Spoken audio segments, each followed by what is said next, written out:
Hello good morning जोहार, मैं संजय और आप देख रहे हैं न्यूज झारखंड। समय हो चला है झारखंड की खबरों को जानने का, उनसे अपडेट होने का। तो चलिए जानते हैं आज की झारखंड की 25 मुख्य बड़ी खबरों को। उससे पहले अगर आप न्यूज झारखंड चैनल पर नए हैं तो प्लीज चैनल को सब्सक्राइब करके बेल आइकन प्रेस कर दीजिए, जिससे आप तक झारखंड की हर एक छोटी बड़ी खबर का अपडेट आप तक पहुंचता रहे।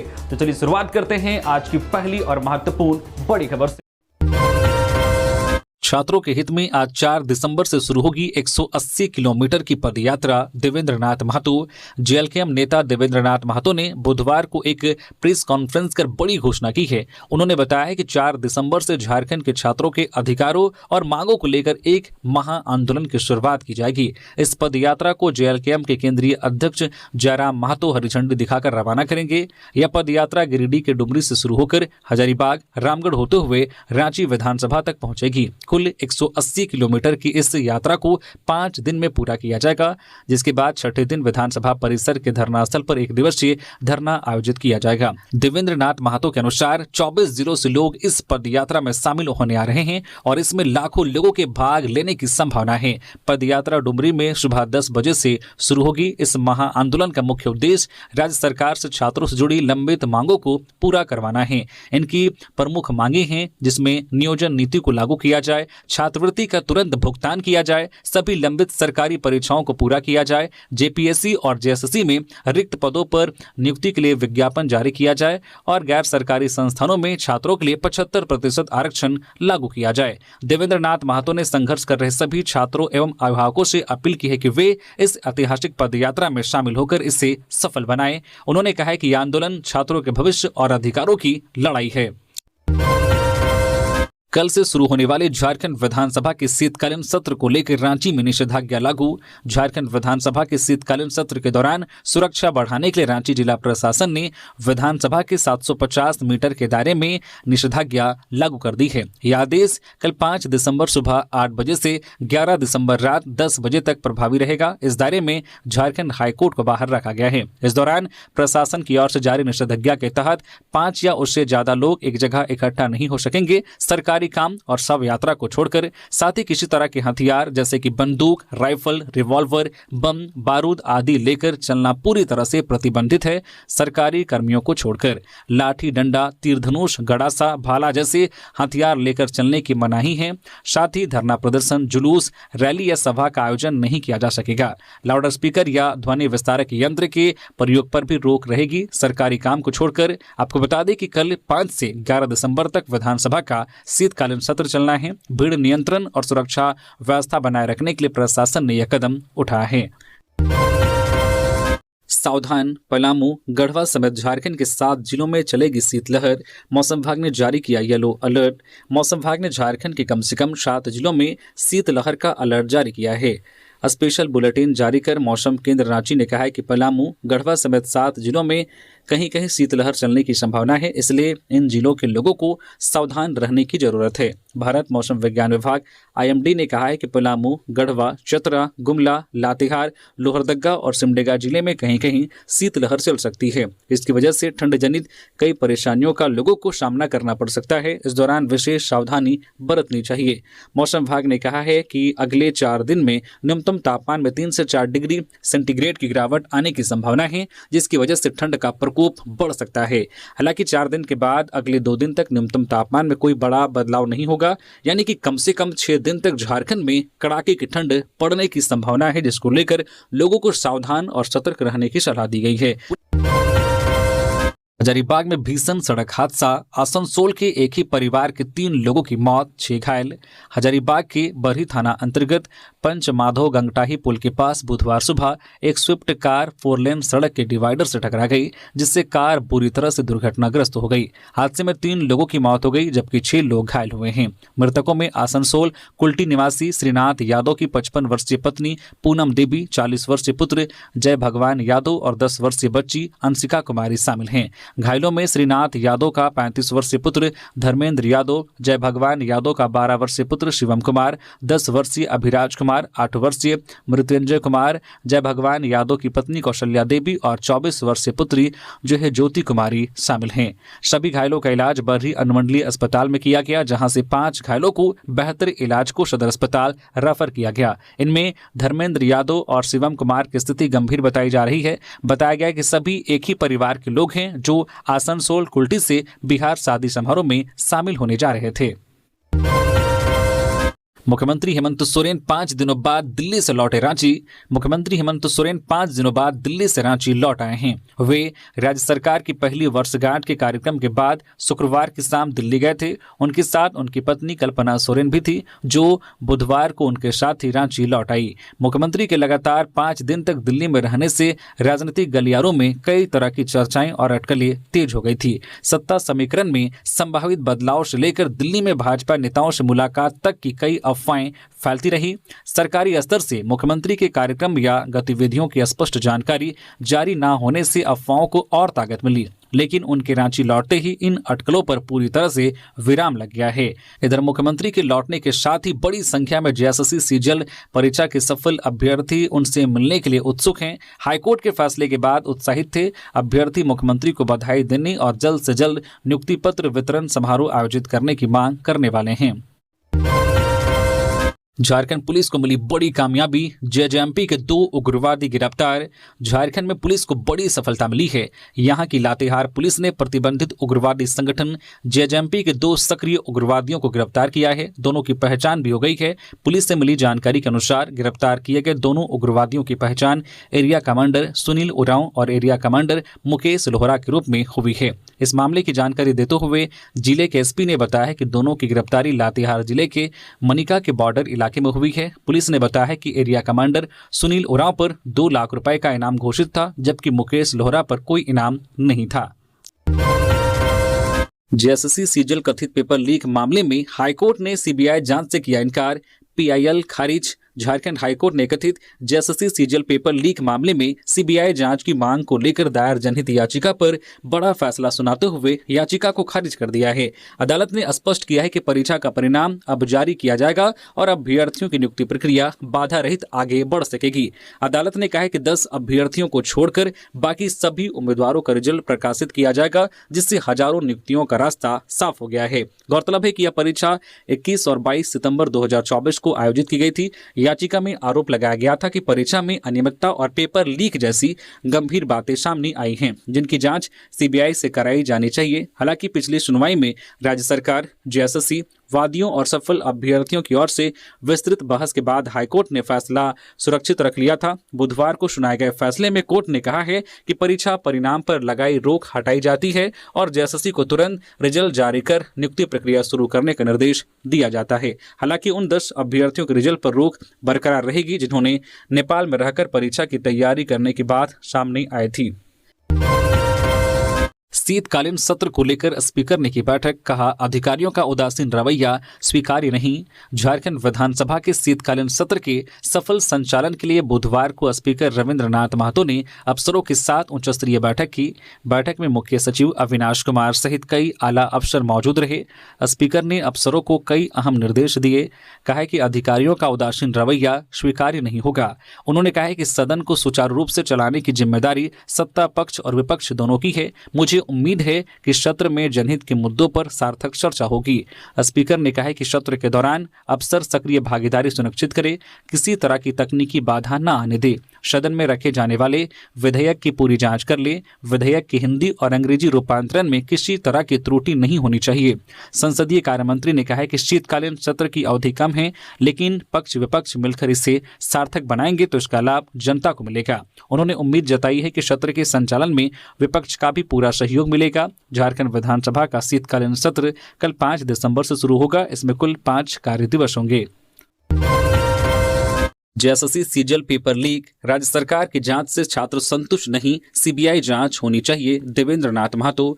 कर्मचारी चयन आयोग जेएसएससी द्वारा आयोजित संयुक्त स्नातक स्तरीय परीक्षा सीजीएल में कथित पेपर लीक मामले की सीबीआई जांच कराने की मांग पर हाईकोर्ट ने बुधवार को याचिका खारिज कर दी। अदालत ने जेएसएससी को परीक्षा का रिजल्ट जारी करने का निर्देश दिया। इस फैसले पर प्रतिक्रिया देते हुए छात्र नेता देवेंद्र नाथ महतो ने कहा कि जेएसएससी ने परीक्षा का मजाक बना दिया है और मामले की सीबीआई जांच आवश्यक है। उन्होंने बताया कि परीक्षा के दिन इंटरनेट बंद कर दिया गया था, जिससे परीक्षा में पारदर्शिता पूरी तरह प्रभावित हुई। महतो ने कहा कि हम पहले भी यह साबित कर चुके हैं कि परीक्षा में पेपर लीक हुआ था। एसआईटी कमेटी में हमने अपनी गवाही दे दी है। जब किसी परीक्षा में पारदर्शिता नहीं है और बार बार सवाल उठ रहे हैं तो राज्य सरकार की जांच से छात्र संतुष्ट नहीं है, इसलिए सीबीआई जांच होनी चाहिए और इस पर कड़ी कार्रवाई भी जरूरी है। रांची के सिल्ली में अज्ञात वाहन की टक्कर से युवक की मौत, परिवार में छाया मातम। रांची पुरलिया मार्ग पर बुधवार दोपहर हुए सड़क हादसे में 19 वर्षीय मुकेश कुमार महतो की दर्दनाक मौत हो गई।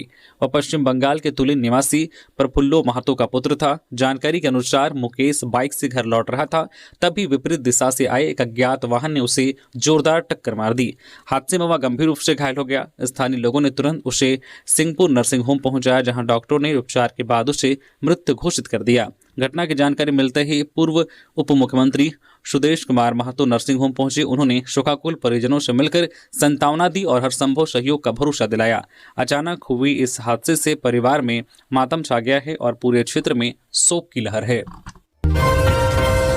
जरूरतमंदों को राहत देने के लिए चौक चौराहों से प्रखंडों तक अलाव जलाने के निर्देश। बढ़ती ठंड और शीतलहर को देखते हुए रांची जिला प्रशासन ने पूरे जिले में अलाव की व्यापक व्यवस्था शुरू कर दी है। उपायुक्त सह जिला दंडाधिकारी मंजूनाथ भजंत्री के निर्देश पर यह व्यवस्था खासकर जरूरतमंद, बेघर, दिहाड़ी मजदूर, रिक्शा चालकों, फुटपाथ पर सोने वालों और रात में ड्यूटी करने वाले लोगों को राहत देने के उद्देश्य की गई है। जिला प्रशासन की ओर से रांची शहर के प्रमुख चौक चौराहों पर अलाव की व्यवस्था सुनिश्चित की गई है। वहीं जिले के सभी 18 प्रखंडों में प्रखंड मुख्यालयों, पंचायत भवनों, प्रमुख हाट बाजारों और आबादी वाले इलाकों में भी कई स्थानों पर अलाव जलाए जा रहे हैं। उपायुक्त ने संबंधित अंचल अधिकारियों और प्रखंड विकास पदाधिकारियों को पहले ही निर्देश जारी कर दिया था कि अलाव की व्यवस्था समय पर शुरू हो और लकड़ी, केरोसिन जैसी सामग्री की कोई कमी न रहे।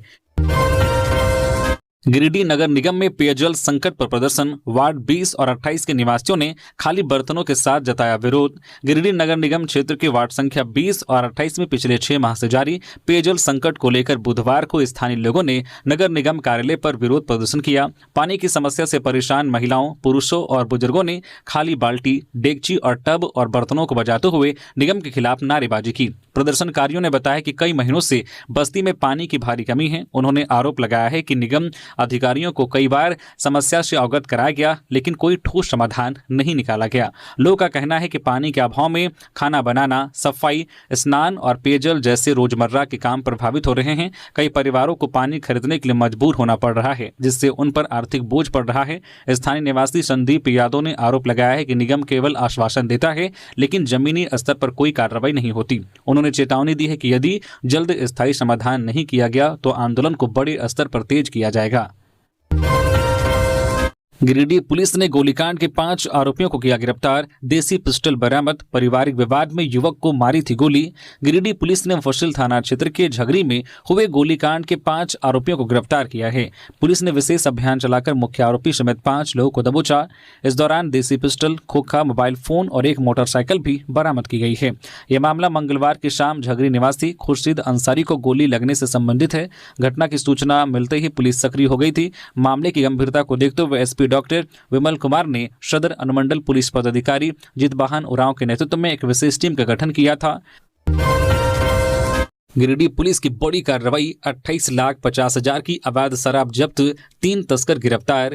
गिरिडीह पुलिस ने डुमरी गिरिडीह मार्ग पर अवैध शराब की बड़ी खेप पकड़ी है। इस कार्रवाई में करीब 28,50,000 रुपए की 380 पेटी शराब जब्त की गई है। इसमें 999 गोल्ड प्रीमियम विस्की की 4,560 बोतलें हैं। यह जानकारी एसपी डॉक्टर विमल कुमार ने प्रेस वार्ता में दी।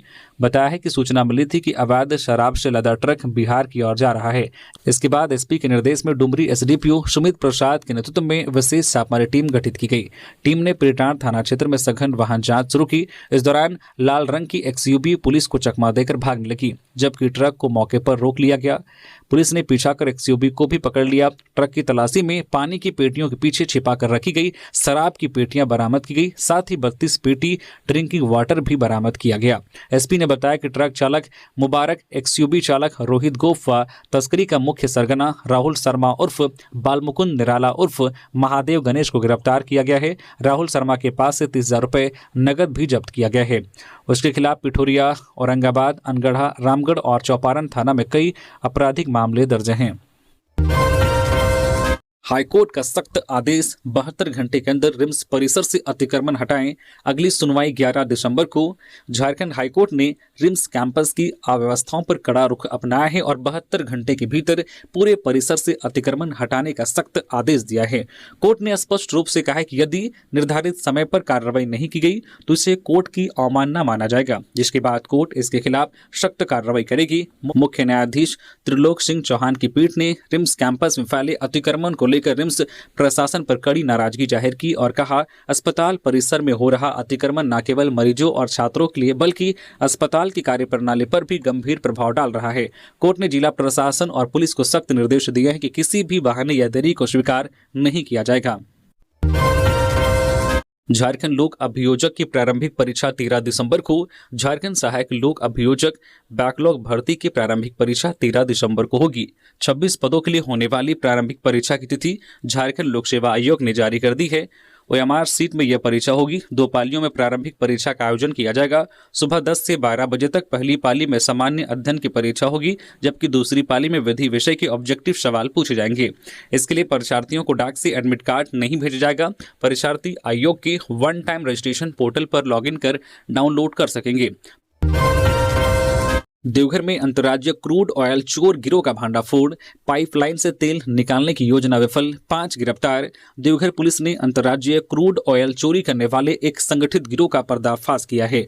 गुप्त सूचना के आधार पर जसीडीह थाना क्षेत्र में पाइपलाइन से बड़े पैमाने पर कच्चा तेल निकालने की योजना को विफल कर दिया गया। इस कार्रवाई में 5 आरोपियों को गिरफ्तार किया गया है। देवघर एसपी के निर्देश पर गठित विशेष टीम ने तत्काल छापेमारी की। मौके से गिरफ्तार किए गए सभी अभियुक्त अलग अलग राज्यों से आए हुए बताए जा रहे हैं। पुलिस ने आरोपियों के कब्जे से कई मोबाइल फोन, मल्टीमीडिया डिवाइस और चोरी की गतिविधियों से जुड़े वीडियो बरामद किए। इसके अतिरिक्त कच्चा तेल निकालने में उपयोग होने वाले उपकरण जैसे प्लास्टिक सेक्शन पाइप, लोहे की रोड, पैना और बोतलें सहित कई अन्य सामान जब्त किए गए हैं। प्राथमिक जांच में खुलासा हुआ है कि यह गिरोह संगठित तरीके से विभिन्न राज्यों में होटल या अन्य ठिकानों पर ठहरकर पाइपलाइन में सेंध लगाने का काम करता था। बहुचर्चित वन भूमि घोटाला मामले में आरोपी आईएएस विनय चौबे की जमानत याचिका खारिज। राज्य के चर्चित वन भूमि घोटाले में आरोपी हजारीबाग के पूर्व उपायुक्त विनय चौबे को बड़ी राहत नहीं मिल सकी। हजारीबाग निगरानी एसीबी की विशेष अदालत ने उनकी जमानत याचिका खारिज कर दी है। 2 दिन पहले पूरी हुई सुनवाई के बाद अदालत ने आदेश सुरक्षित रखा था, जिसे बुधवार को जारी किया गया। इसकी पुष्टि विनय चौबे के अधिवक्ता शंकर बनर्जी ने की। एसीबी ने जांच के दौरान विनय चौबे को रिमांड पर लेकर पूछताछ की थी। उन पर हजारीबाग के उपायुक्त रहते हुए वन भूमि घोटाले में शामिल रहने का आरोप है। उनकी ओर से 14 नवंबर 2025 को जमानत याचिका दायर की गई थी। पहली सुनवाई 17 नवंबर को हुई, जिसमें अदालत ने अभियोजन से केस डायरी मांगी थी। केस डायरी उपलब्ध होने के बाद दोनों पक्षों की दलीलें सुनकर अदालत ने आदेश सुरक्षित रखा था और अंततः जमानत याचिका को खारिज कर दिया। झारखंड आंदोलनकारियों को मिला सम्मान, 3000 से अधिक को दिया गया प्रमाण पत्र। रांची के मोरहाबादी स्थित आर्यभट्ट सभागार में झारखंड आंदोलनकारियों को प्रमाण पत्र वितरण हेतु जिला स्तरीय कार्यक्रम का आयोजन किया गया, जिसमें 3000 से अधिक अधिसूचित आंदोलनकारियों को प्रमाण पत्र दिए गए।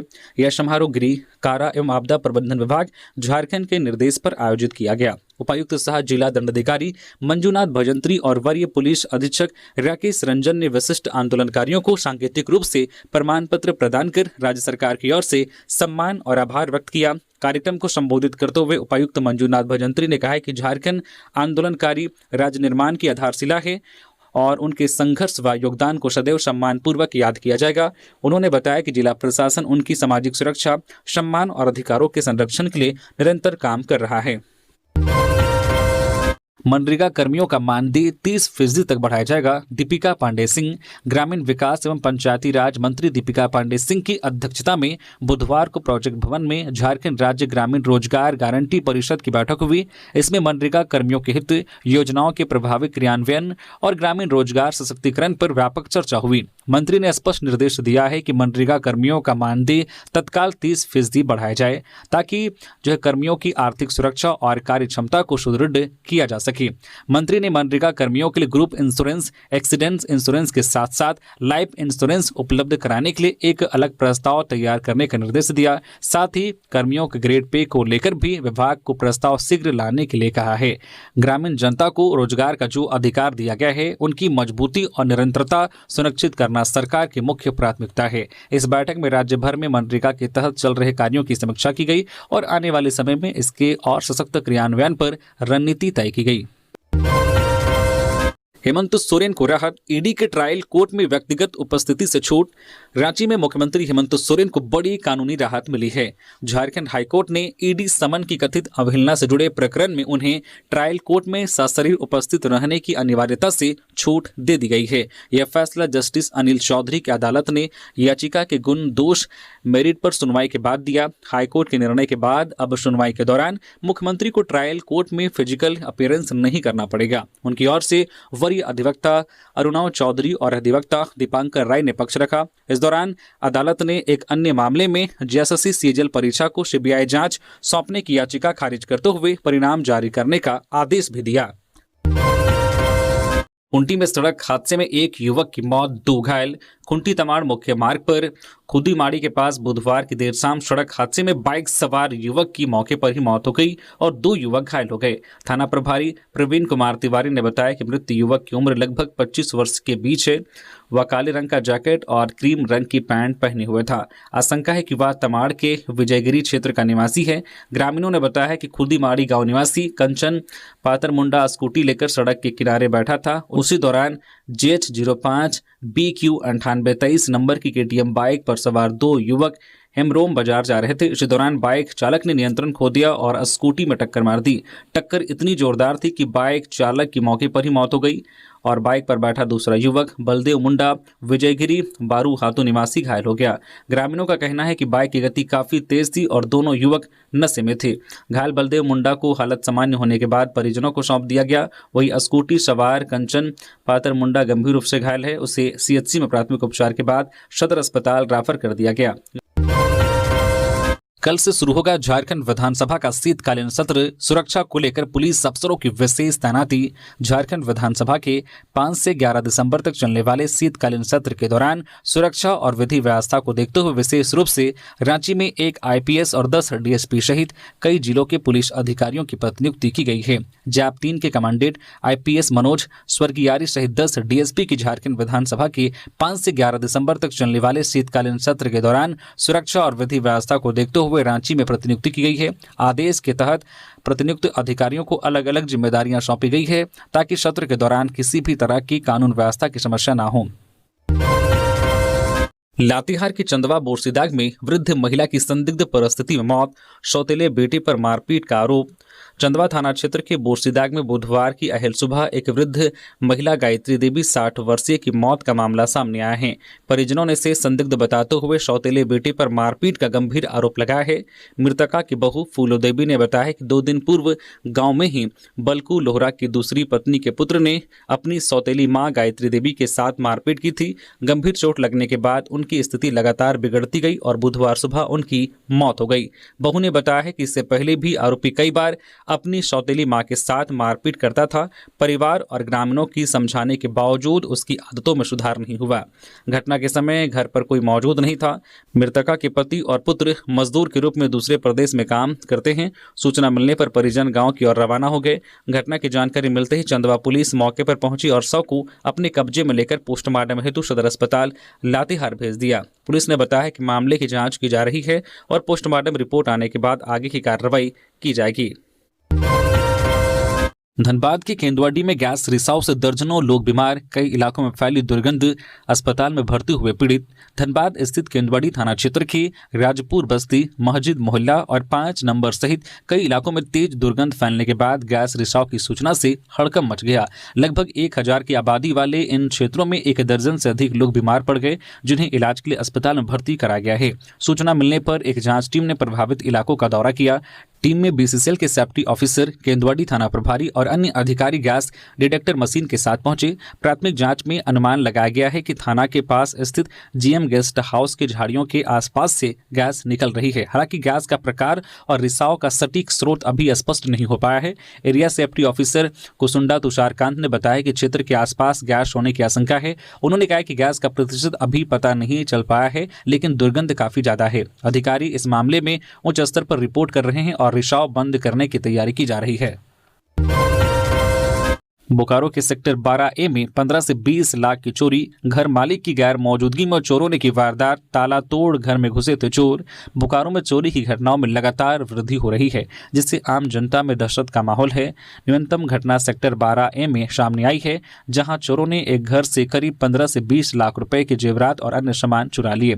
यह वारदात मंगलवार रात सेक्टर 12A के क्वार्टर नंबर 1241 में हुई। घर के मालिक ज्ञान शंकर रजक अपनी बेटी के घर जमशेदपुर गए हुए थे। उन्होंने घर की देखभाल के लिए पड़ोसी के जो बेटे को चाबी दी थी, जिससे रात में घर पर सोना था। हालांकि मंगलवार को पड़ोसी के बेटे की तबीयत खराब होने के कारण वह घर पर नहीं आ सका। इसी मौके का फायदा उठाकर चोरों ने घर में सेंध लगाई और वारदात को अंजाम दिया।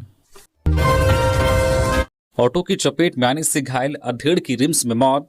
रांची मोरी मार्ग पर लुपुंग मड़ई के पास मंगलवार की शाम ऑटो की चपेट में आने से घायल लुपुंग गांव निवासी 55 वर्षीय मोतीलाल महतो की बुधवार की सुबह रिम्स में इलाज के दौरान मौत हो गई। मोतीलाल शाम दूध लाने के लिए पैदल सड़क पार कर रहा था और इसी दौरान अनगढ़ा की तरफ से आ रहे ऑटो ने उसे अपनी चपेट में ले लिया। इस दुर्घटना में ऑटो चालक के भी घायल होने की सूचना है। पुलिस ने दुर्घटनाग्रस्त ऑटो को जब्त कर लिया है और कानूनी कार्रवाई कर रही है। दिल्ली में बीएमसी की राष्ट्रीय बैठक संपन्न। एचईसी को बचाने के लिए बनेगी विशेष committee. Heavy engineering corporation HEC के पुनरुद्धार को लेकर लगातार उठ रही आवाजों के बीच भारतीय मजदूर संघ बीएमसी ने एक महत्वपूर्ण कदम उठाया है। दिल्ली में 3 दिवसीय सार्वजनिक क्षेत्र के कर्मचारी राष्ट्रीय परिसंघ की बैठक संपन्न हुई। इसमें देश भर की 72 विभिन्न इकाइयों से करीब 150 पदाधिकारियों ने हिस्सा लिया। झारखंड की एचईसी इकाई से 2 प्रतिनिधि रमाशंकर प्रसाद और रविकांत ने इसमें भाग लिया। बैठक में सार्वजनिक क्षेत्र के उपक्रमों की वर्तमान स्थिति, चुनौतियों और उनके समाधान पर व्यापक चर्चा की गई। इस दौरान एचईसी की स्थिति को लेकर विशेष रूप से चिंता जताई गई। अधिकारियों ने स्पष्ट कहा है कि एचईसी जैसे जो है रणनीतिक और ऐतिहासिक संस्थान को बचाना आवश्यक है, क्योंकि यह देश की औद्योगिक क्षमता और रक्षा क्षेत्र के लिए महत्वपूर्ण भूमिका निभाता है। प्रतिनिधियों ने इसी उद्देश्य से एचईसी के लिए एक विशेष कमेटी गठित करने का निर्णय लिया है। यह कमेटी जल्द ही केंद्र सरकार के संबंधित मंत्रियों से मुलाकात कर संस्थान को पुनर्जीवित करने की दिशा में ठोस कदम उठाने की मांग करेगी। पलामू में बाल श्रम के खिलाफ बड़ी कार्रवाई, 7 बाल मजदूरों का किया गया रेस्क्यू। पलामू जिले में बाल श्रम के खिलाफ प्रशासन ने बड़ी कार्रवाई की है। पलामू के हरिहरगंज के इलाके में हुई छापेमारी में 7 बाल मजदूरों का रेस्क्यू किया गया है। बाल मजदूरों से विभिन्न लाइन, होटल एवं ढाबा में काम कराया जा रहा था। रेस्क्यू के बाद सभी बाल मजदूरों को बालगृह भेजा गया है। आज गुरुवार को पूरे मामले में कानूनी कार्रवाई की जाएगी। देर शाम तक पलामू के हरिहरगंज एवं छतरपुर के इलाके में प्रशासनिक टीम के द्वारा बाल श्रम के खिलाफ छापेमारी जारी थी। श्रम अधीक्षक पुनीत मिंज ने कार्रवाई की पुष्टि करते हुए बताया है कि 7 बच्चों का रेस्क्यू किया गया है और छापेमारी जारी है। दरअसल प्रशासनिक टीम को सूचना मिली कि हरिहरगंज एवं छतरपुर के इलाके में विभिन्न होटलों में बाल मजदूरों से काम कराया जा रहा है, जिसके बाद यह कार्रवाई की गई।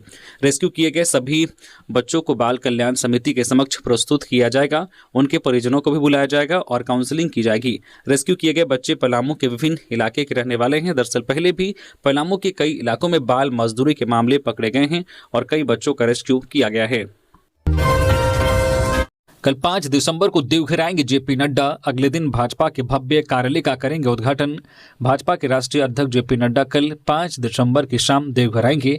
जेपी नड्डा देवघर में बने भाजपा के भव्य कार्यालय का अगले दिन 6 दिसंबर को उद्घाटन करेंगे। उद्घाटन समारोह में प्रदेश अध्यक्ष शाह, प्रतिपक्ष के नेता बाबूलाल मरांडी, कार्यकारी अध्यक्ष आदित्य साहू, पूर्व मुख्यमंत्री अर्जुन मुंडा समेत दर्जनों विधायक और वरिष्ठ नेता उपस्थित रहेंगे। मालूम हो कि भाजपा ने संताल परगना में संगठन की मजबूती के उद्देश्य से इस भव्य कार्यालय का निर्माण कराया है। कार्यालय के निर्माण से संताल परगना के भाजपा नेताओं कार्यकर्ताओं को बैठकें और कार्यक्रम करने में सहूलियत होगी। इसके अलावा बाहर से देवघर में पूजा अर्चना के लिए आने वाले भाजपा कार्यकर्ताओं और नेताओं को भी रहने का जगह मिलेगा। देवघर में कार ने बाइक को मारी टक्कर, बाइक चालक पति की मौत, पत्नी हुई घायल। देवघर के बुढ़ई थाना क्षेत्र के सरपत्ता गांव के पास बुधवार दोपहर बाद सड़क हादसे में बाइक चालक की मौत हो गई।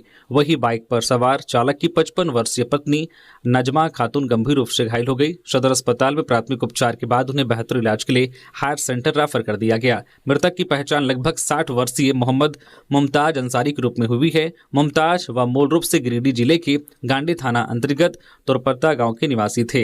बुधवार को पत्नी के साथ बाइक पर सवार होकर नगर के सत्संग आश्रम हिरना मोहल्ला में बेटी दामाद से मिलने जा रहे थे। बोकारो में अंतर्राज्यीय गिरोह का भांडाफोड़, 3 अपराधी गिरफ्तार। चोरी की बाइक फर्जी नंबर प्लेट से करते थे बैंक ज्वेलरी दुकानों की राखी।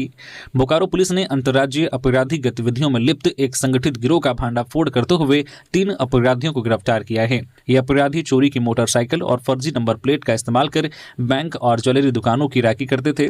बोकारो एसपी हरविंदर सिंह ने बुधवार को बताया कि 2 दिसंबर 2025 को गांधीनगर ओपी पुलिस द्वारा 4 नंबर मोड़ अब्दुल हमीद चौक के पास एंटी क्राइम चेकिंग अभियान चलाया जा रहा था। इस दौरान लगभग 3:40 पर जारंगडीह की ओर से आ रही 2 संदिग्ध बाइक को रोकने का संकेत दिया गया। पुलिस को देखते ही दोनों चालक फरार होने लगे, पर सशस्त्र बलों की मदद से घेराबंदी कर उन्हें पकड़ लिया गया। गिरफ्तार आरोपियों की पहचान ओडिशा के जाजपुर जिले के गोरई थाना क्षेत्र निवासी सुनील दास 33 वर्षीय, कबाड़ी गोपाल 22 वर्षीय और आंध्र प्रदेश के औला आलोक राव 21 वर्षीय के रूप में हुई है। तलाशी के दौरान बाइक के कागजात प्रस्तुत नहीं कर सके और पूछताछ में घबरा गए। कड़ी पूछताछ पर तीनों ने कबूल किया है कि उन्होंने बाइक आंध्र प्रदेश से चोरी की थी और फर्जी नंबर प्लेट लगाकर बोकारो में कई दिनों से बैंक और ज्वेलरी दुकानों की रैकी कर रहे थे। पुलिस ने इनके पास से 4 मोबाइल फोन, 5 फर्जी नंबर प्लेट, नट खोलने वाला पाना और 2 मोटरसाइकिलें बरामद की है। आरोपियों ने यह भी स्वीकार किया है कि वे बैंक से पैसे निकालकर आने जाने वाले लोगों पर नजर रखते थे और छिनतई की योजनाओं को अंजाम देने की फिराक में रहते थे।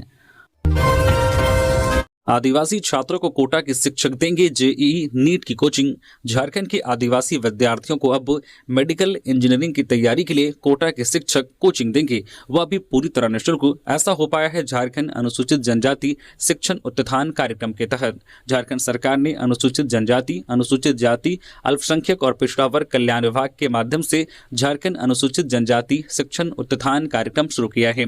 इसका उद्देश्य राज्य के मेधावी एवं प्रभावशाली अनुसूचित जनजाति एसटी वर्ग के विद्यार्थियों को राष्ट्रीय स्तर की प्रतियोगी परीक्षाओं मसलन जेईई, इंजीनियरिंग और नीट मेडिकल की तैयारी के लिए विश्व स्तरीय और पूर्णतः निःशुल्क कोचिंग सुविधा उपलब्ध कराना है। योजना का लक्ष्य है कि जनजातीय विद्यार्थी आर्थिक स्थिति की परवाह किए बिना गुणवत्तापूर्ण शिक्षा प्राप्त करे और डॉक्टर या इंजीनियर बनने की अपने सपनों को साकार करे। योजना के अंतर्गत कुल 300 विद्यार्थियों को रांची के हिंदी पीढ़ी स्थित मल्टीपर्पज हॉल कम ट्रेनिंग सेंटर में आवासीय कोचिंग की सुविधा दी जाएगी। जामताड़ा पुलिस को मिली बड़ी सफलता, 2 साइबर अपराधी गिरफ्तार, फर्जी दस्तावेज और इलेक्ट्रॉनिक उपकरण बरामद। जामताड़ा पुलिस ने जिले में साइबर अपराध पर नकेल कसने के लिए चलाए जा रहे अभियान के तहत बड़ी सफलता हासिल की है। पुलिस ने नारायणपुर थाना क्षेत्र के खरकोकुंडी महेशपुर के निकट जंगल से 2 साइबर अपराधियों को गिरफ्तार किया है। पुलिस अधीक्षक को मिली गुप्त सूचना के आधार पर साइबर अपराध थाना जामताड़ा की टीम ने यह छापेमारी की। छापेमारी के दौरान पांडु मंडल उम्र 38 वर्षीय निवासी सियाटांड थाना करमाटांड और निताई दाम उम्र 23 वर्षीय निवासी बिष्टोपुर थाना नारायणपुर को रंगे हाथों गिरफ्तार किया। इनके पास से 6 mobile phone, 7 SIM card, 3 ATM card, 1 आधार कार्ड और 1 मोटरसाइकिल बरामद की गई। ये अपराधी लोगों को स्टेट बैंक ऑफ इंडिया के क्रेडिट डेबिट कार्ड बंद होने का झांसा देते थे। वे स्क्रीन शेयरिंग ऐप डाउनलोड करवाकर गोपनीय जानकारी हासिल करते थे और फिर ये वॉलेट के जरिए ठगी करते थे। तो ये थी आज की झारखंड की टॉप बड़ी खबरें। इसी तरह से झारखंड की हर एक छोटी बड़ी खबर देखने के लिए आप हमारी चैनल न्यूज़ झारखंड चैनल को सब्सक्राइब करके बेल आइकन प्रेस कर दीजिए, जिससे आप तक झारखंड की हर एक छोटी बड़ी खबर का अपडेट आप तक पहुंचता रहे। तो अभी के लिए बस इतना ही, हमें दीजिए इजाजत, फिर मिलते हैं किसी और खबरों के साथ। धन्यवाद।